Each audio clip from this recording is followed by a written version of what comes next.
wala ba nakakita sa inyo? Siguradong walang makakaalam na magkikita tayo. Ito naman, ano ba naman ako tanga para ipahama kita? Oh, yan.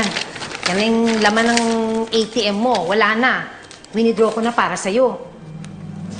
Ito naman, anak. Pinaghahanap ka na ng mga pulis. Iniisip nila na kriminal ka.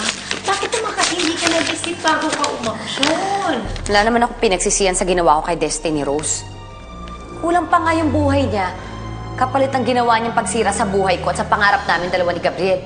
Saka, Nay, alangan naman ako lang magdusa sa impyerno. O di tinula ko na siya para mauna na siya. Ang malas lang niya at nauna siya.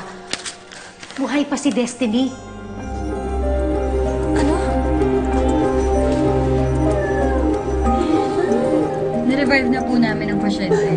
Pero depende pa rin siya sa life support since she's still in a coma.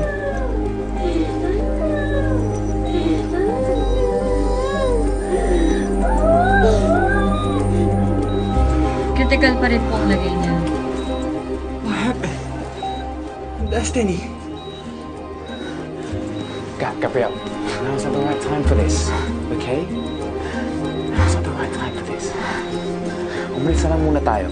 But Manu, Gab, listen. Wala ka rin magagawa.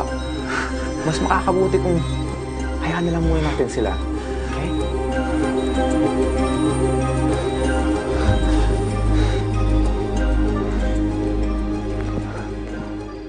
Ang tibay naman ang operadang baklang yun. Nasa ICU siya, nag-aagaw buhay. Yun ang huli kong balita.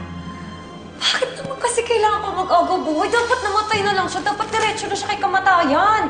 Hoy, ano na naman ba binabalak mo, ha?